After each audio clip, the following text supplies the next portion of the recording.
In the lab, there are 3 kinds of pipettes.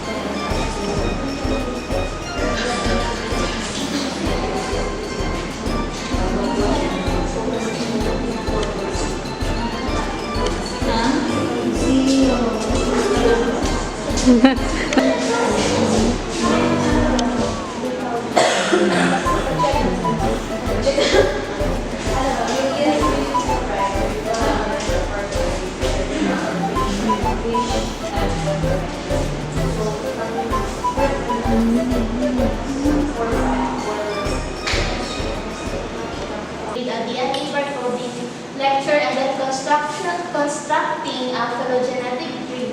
So we installed in our workstation some tools such as trigonometrics, spades, and multipast QC and PASQ. Then on July 27, we were exposed and lectured about the COVID pipeline and kind of had hands-on on COVID sample analysis where we used the IVAR over and Auspice for analysis.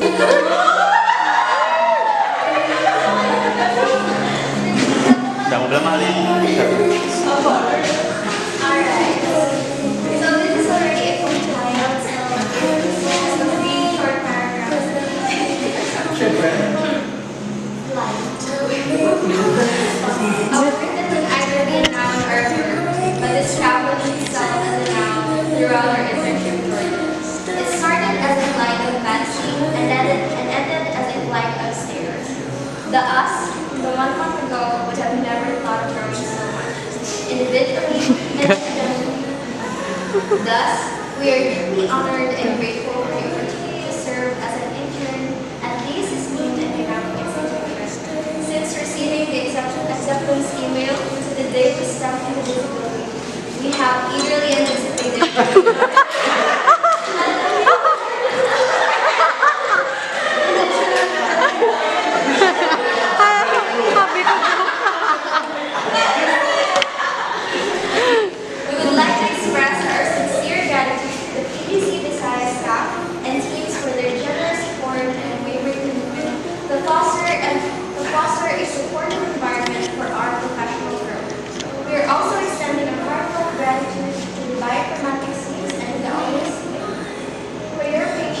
guiding us throughout our internship. We're confident that the knowledge and experiences gained during this internship will prove invaluable in our future endeavors. Thank you once again, and of course, the Mom Chef and delicious meals. Wow! Will always have a special part in our heart.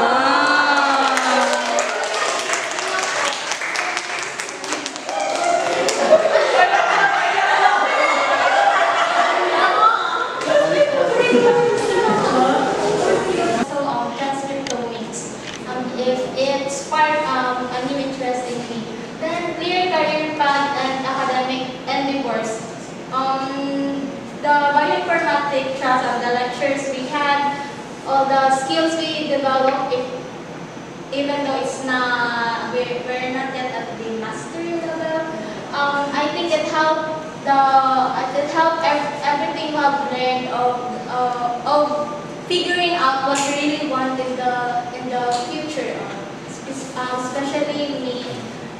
Now I wanted to pursue some further study in relation to bioinformatics.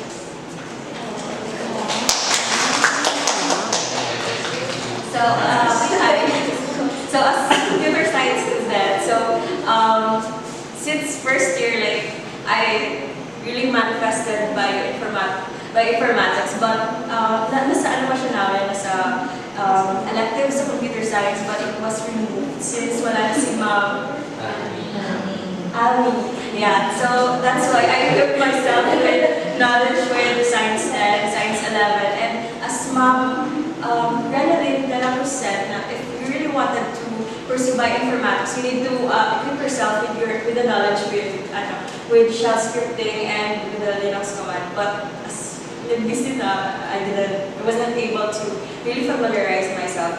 And like ngayon, it was really a dream come true for me actually. And I really lacked all those in-depth knowledge with biology. I'm still willing to learn all those necessary concepts in order to make this internship successful for me.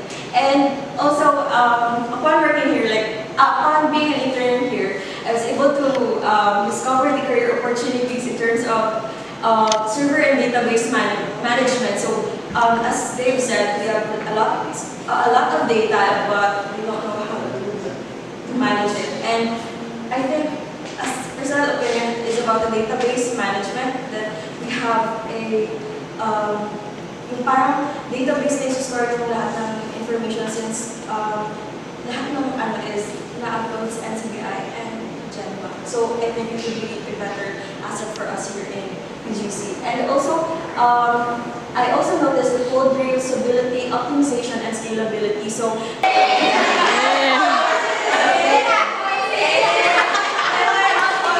Wala ka na, Mi. Oh, wait. Okay, so from that we also get hands-on from the basic major equipments being used, just like the Illumina Nextec 1000.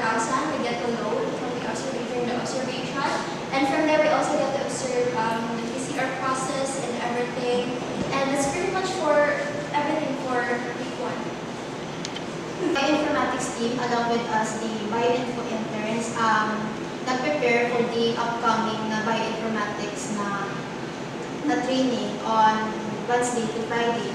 So basically, we did troubleshooting and yung troubleshooting test run, kung gumagana ba yung codes, and also the kung naggagawa siya yung output. So we actually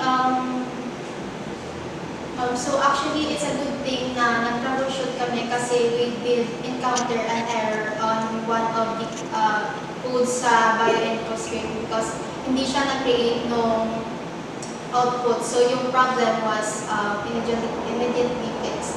So yung sa July 10 to 12 naman, which is the action na yung bioinformatics training, wherein yung SLSU na faculty members have their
record.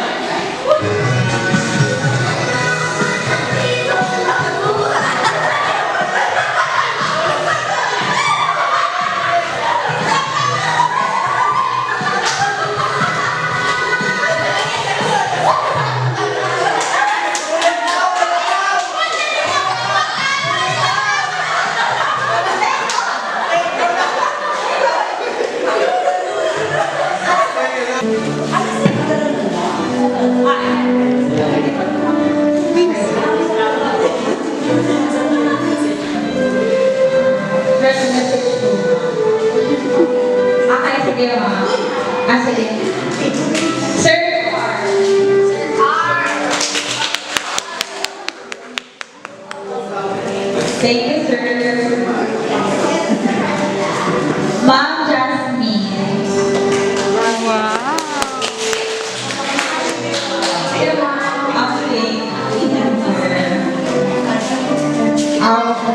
all uncomfortable. Sir Albert.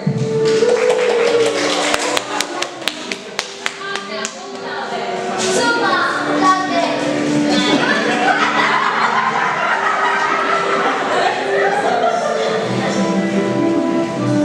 Sir Dr. Noel. Suma, suma.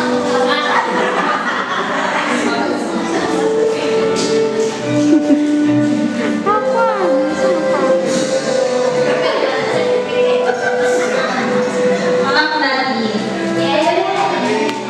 Nadine R. Nadine. Ma'am Nadine.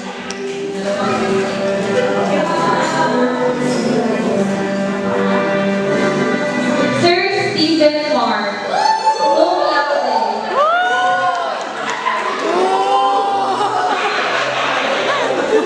Guys, I love complaining daw, sabi ni Nadine.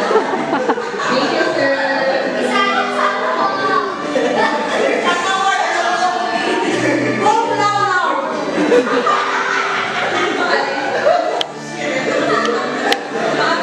Ma'am Danica.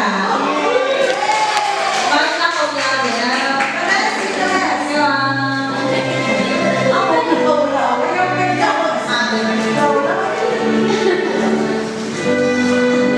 Ma'am Lisa.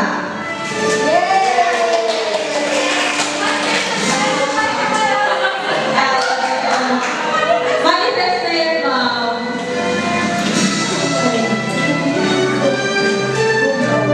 Ma'am Christine Ann.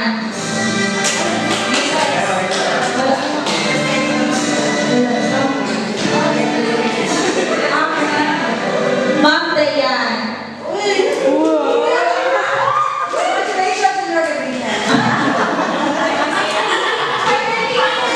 Finally. Thank you, ma'am.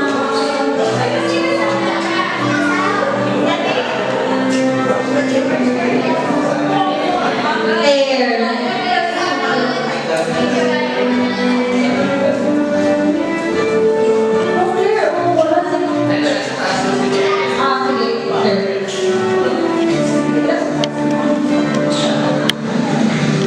Sir Marlon. Okay na.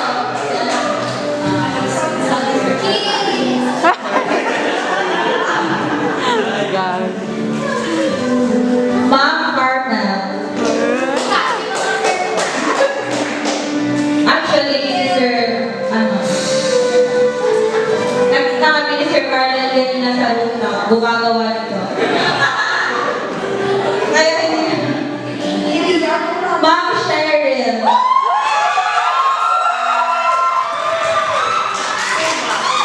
Summa cum laude.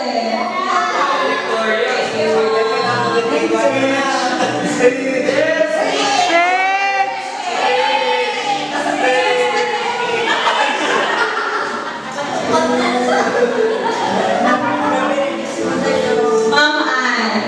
Thank you, ma'am. Suma, suma, suma. Suma, suma, suma, suma. Sir Alex.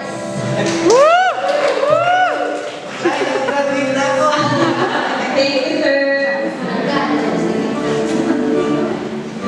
Ma'am Adeline. Ma'am Adeline, thank you, ma'am. Thank you, ma'am.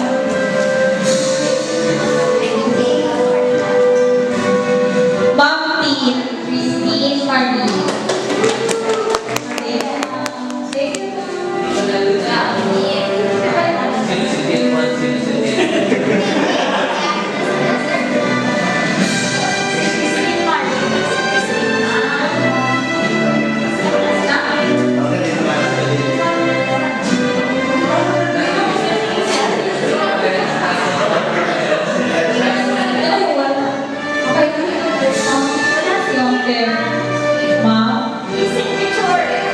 Basic. DC teacher na lang yung wala. Wala. Tatlo din. Wala din si Ma'am Julia ko, ma'am. Wala. Okay. Pero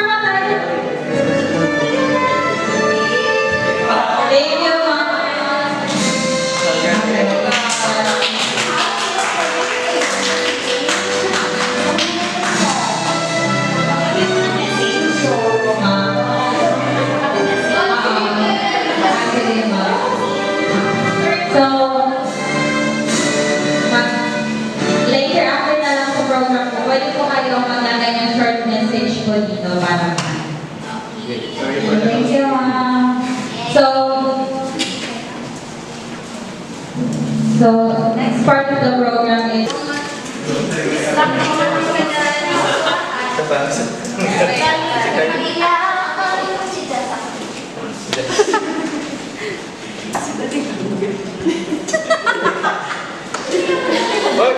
Bird!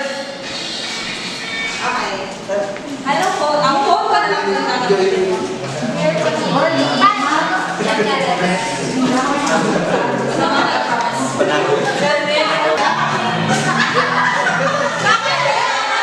Yes, yes, yes, yes. Sa amin, Ma'am Jasa. Yan eh. May life jacket kali, so wala may nalubos. Okay, ang next is the book.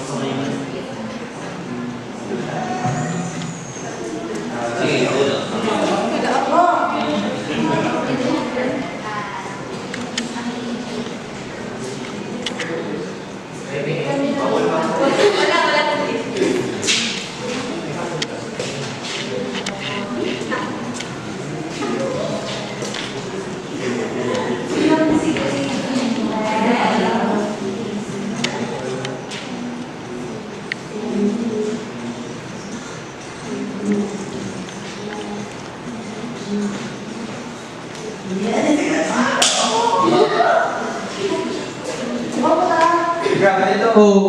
Doon namin na din reaction sa isa ka group up. Ano to? Share, ma.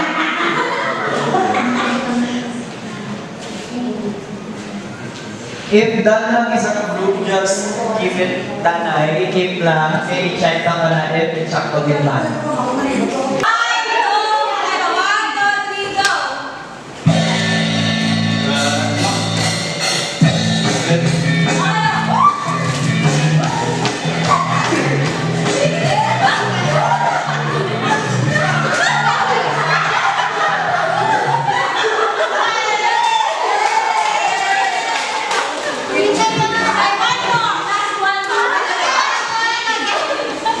O, record na.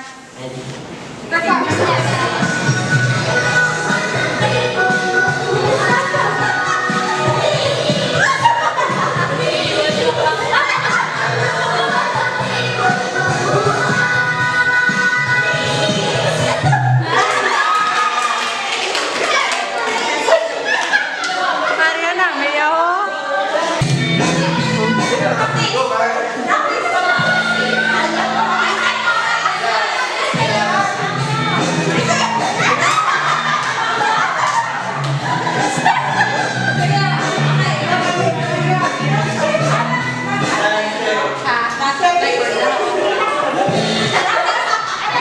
Mag-wait po tayo sa ano ang last time or ito? Sa last. Go na lang.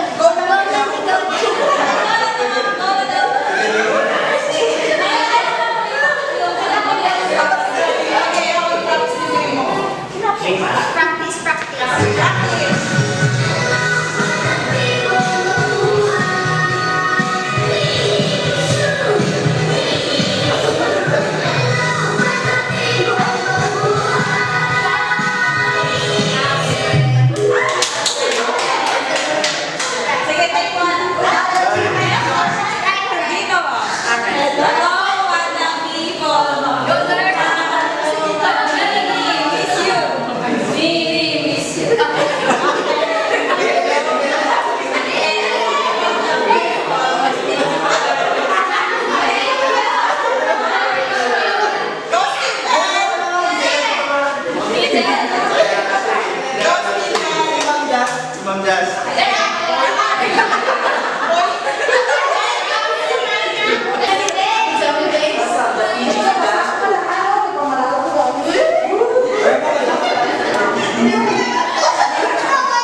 So, guess the animal.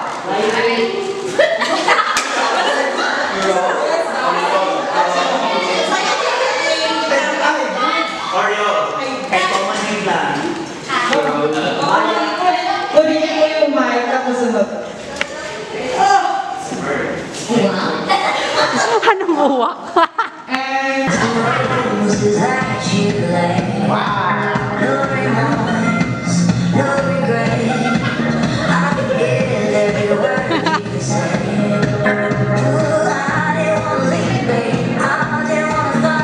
Started to cry, but then remembered I am not surprised. Running in the sand, talking myself for hours. If you don't understand, I can take myself dancing. I can hold my head. Yeah, I can be better than you can. I didn't want to leave.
The related man sa genomics. I-translate basic translation ng transcription.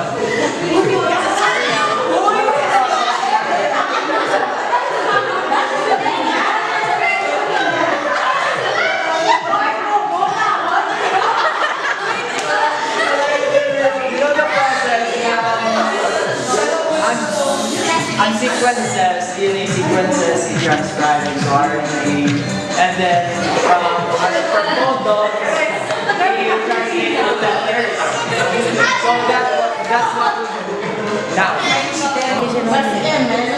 Uy, hindi ka magkakaroon.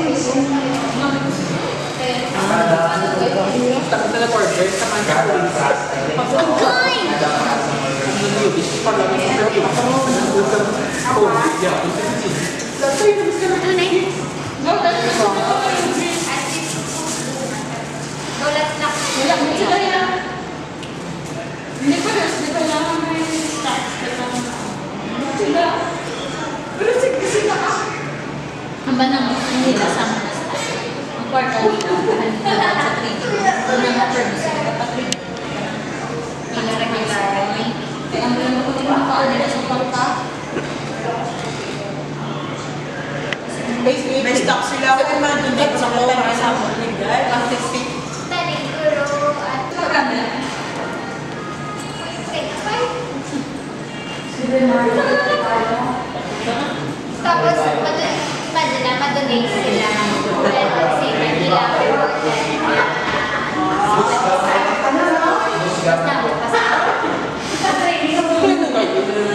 video lang. 50 million na. Tapos kahit 250 million na, equipment, people, training and everything, I would try sa point na talaga no bans or failure run nyo or ano. So, this kind of setup is there so that we are allowed to fail. What's nice about research is that you're allowed to fail. So that lahat ng failure nyo dun sa research eventually, pagdating sa, when you come up with something good or ano, you make sure that that works properly already. When you want to launch it, when you want to make it as a service or say that other people can use it. So on your shirts as well, Genomics for a Better Philippines, basically, that's what we try to do. Try to make the Philippines a little bit better place for us through our specializations. In this case, it's genomics and bioinformatics. Pero always remember that it's those small failures that ensure that at the end of the day, we're contributing to national development. Hindi sayang yung taxpayers' money sa nagugugol na natin na resources for activities like this. Or kung yun nga, may mga failures na because we learn. We learn how to do it again. We learn how to figure out the right way. We learn how to do it more efficiently, for instance. And all of the people here, basically kung ano yung nadaanan nyo past couple of weeks, past several weeks, yung pinagdadaan nila past several years na din dito sa PGC Visayas. So, it wasn't hard, it wasn't easy setting up the Philippine Genome Center Visayas from scratch. Pero every day, since 2019, I've seen the progress of the center. Not only in terms of our facilities, but also in terms of the people. But more importantly, the people we interact with, especially yung interns. I like yung fact that, for example, when the trainees from SLSU were here, ang bukang bibig nila was that may mga angel was sila. So, kaya kasi nasabi nakakataba siya ng puso. And also, I'm very thankful for all the staff here at PGC Visayas. If you notice, yung ratio of people na nakatutok sa inyo versus kayo is mga 2:1 siguro. But basically, look at them as one whole unit, one whole family, one whole village. Because yung proverb goes, it takes a village to raise a child. Think of yourselves as parang children in genomics and bioinformatics, and this is probably one of the few villages that have tried to help you grow up in that sense. So I'm very thankful for everyone sa bioinfo, sa omics, sa admin staff, core staff natin, for bringing everything together for our interns, making things possible for them. Kasi in the long run, everyone who steps out of PGC Visayas, I believe, will make the Philippines a better place. Either through genomics, bioinformatics, or just the simple life lessons that they learn here. Na hindi lahat ng experiment perfect, pero lahat ng experiment pwedeng ayusin pa rin. So again, thank you very much.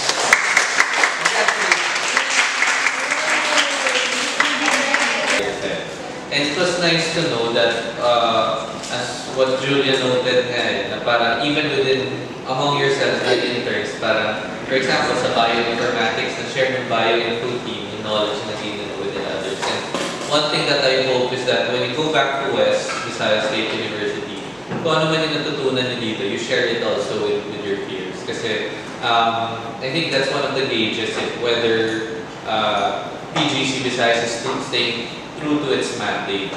Na we want to come up with a larger, basically we want to beef up an omics competent workforce here in the Visayas. And as you've seen, yung participants ng mga trainings natin hindi lang galing dito sa Visayas, but as far north as Luzon, as far south as Tawi-Tawi, So, in effect, the footprint of PGC Visayas is not limited to the Visayas but across the country. And I hope that with your experience here, that footprint will become much larger, not necessarily geographically, but more in terms of people that you interact with, yung mga kasama niyo sa biotech program, even probably your professors. Kasi from a standpoint of a professor, it's not always, it should never be just one way. Ako, as a teacher, I also learn from my students, and that's the best way that you could improve how you teach as well and how you impart knowledge to others.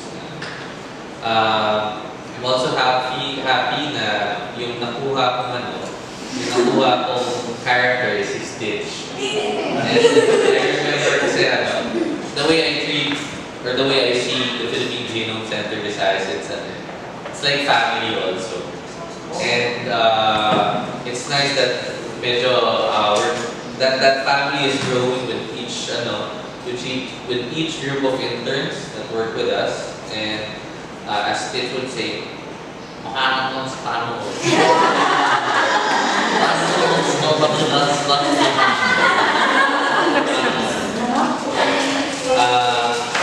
With that in mind, maraming salamat sa lahat, and I look forward to future batches of interns coming from West Visayas State University and also other universities as well. And then, hopefully in the future, if we do get the opportunity and the support that we've been asking for from the government, might want to consider joining the Philippine Genome Center Visayas as well. So, yeah. Maraming salamat and congratulations again. 2019, and sharing that kind of experience with the younger generation of researchers is very important, because sometimes imbis na ma-encourage yung mga students to go into research kasi ganito pala sa lab or I think mas na-encourage sila na para it's something that's not heavy, something na alam mo kayang gawin kahit sabihin mong nosebleed sa simula, you have a support system that teaches you and from which you can learn from also. So I'm very appreciative that you shared that experience with us, and we hope that with what you've provided us, the feedback that you provided with us, ma-improve pa namin yung internship programs namin dito sa PGC Visayas. So again, thank you to our interns. Thank you for everyone for teaching our interns as well. Our important service nurturing our interns. So malaking bagay yun para sa future of genomics in the Philippines. So again, maraming salamat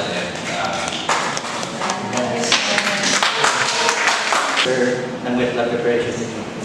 And then sa intern namin, for 1 month, diba? So medyo hesitant sa pero proud kami kasi natapos mo, and I think na-master mo yung basic, hindi siya basic, is our foundation ng mga basic bioinformatics na workflow. So, and then, I think thankful din yung mga kasama mo yung interesting issue.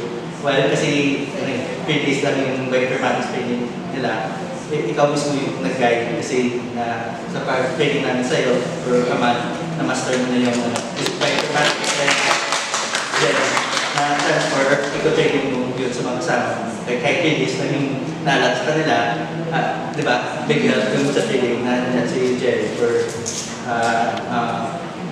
matulong. So, ganyan yung sabi ko na if you want to master something, you teach it. So, yun yung napakita mo there sa last week ng basic bioinformatics na training ng research. So, yun na. You provide your own ideas. And you study well ideas. And as we've seen from the results, na develop talaga kayo, na experience nyo the whole sequencing workflow from end to end, from sa samples pa lang, and then actually maganda yung journey nyo kasi naka-inventory pa nga kayo na experience nyo talaga yung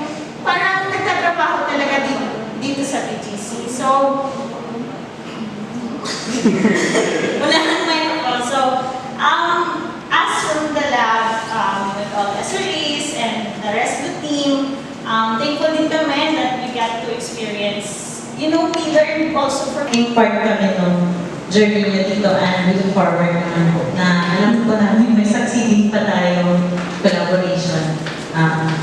Marami natin samples. Ayan po. So, before po tayo mag-closing program, i-award na po natin ang Certificate of Completion. Sa inyong future endeavors, wherever they may be. And we hope that this is not the end of your journey with us, but it is just the beginning of many, many more to come. And of course, we would like to thank West Visayas State University for choosing TGC Visayas as your partner in this endeavor.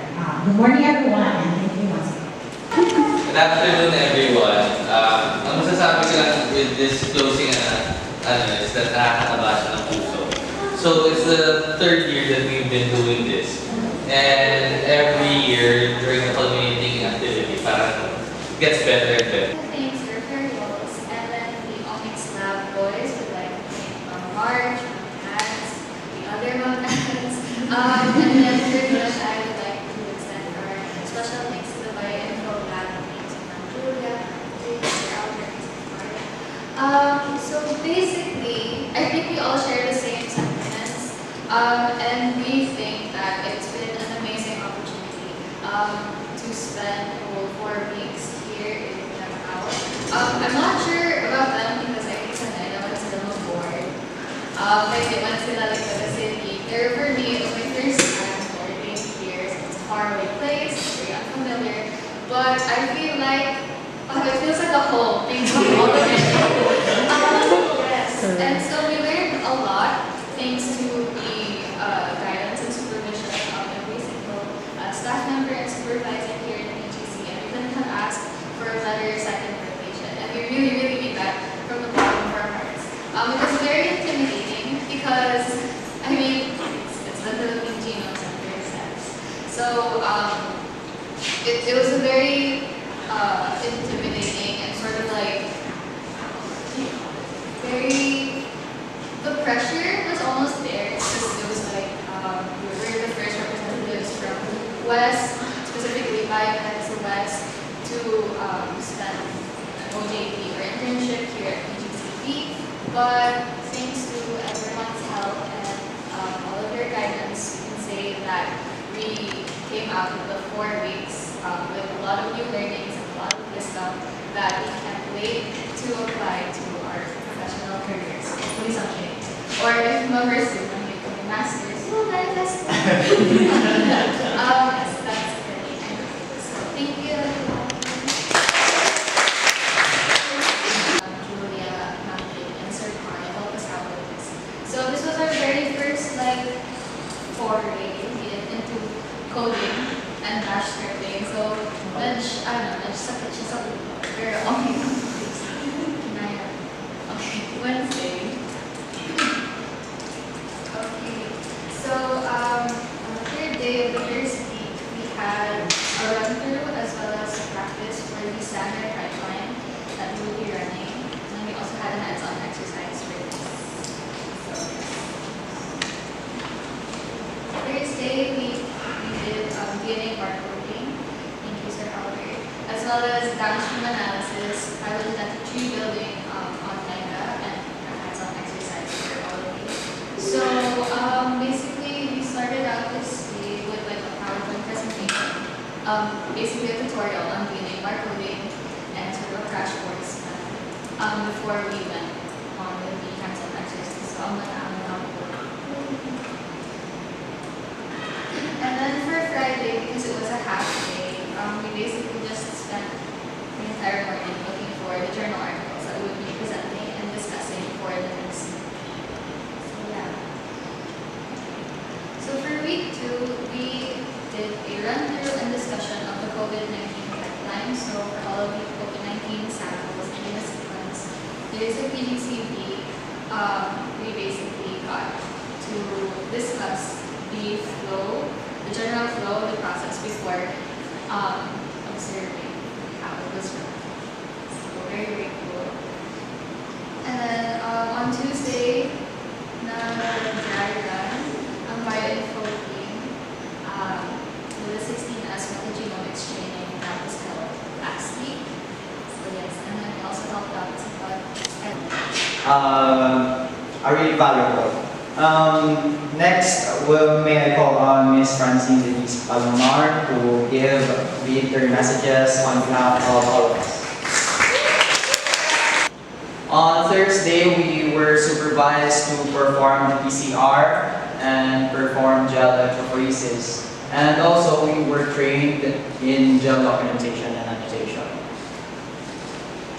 And on Friday, we helped in organizing the inventory of samples on the freezers and helped in labeling the samples and also assisted in storing these samples. That is it for our first week. So in the second week, we started on Monday. We also performed DNA extraction for seaweed samples as well as performed spectrometry with Ma'am Dayan. Anong natin? For Tuesday, we have a lecture in the labor preparation in Screening, which is the drug typomatic, the post-quantity checking, which is the treat, pass QC and multi-QC, and the assembly rather. So de novo and the reference paste, which uses tools such as spades and mega. And also we have pasta generation, which is an important part for sequencing analysis.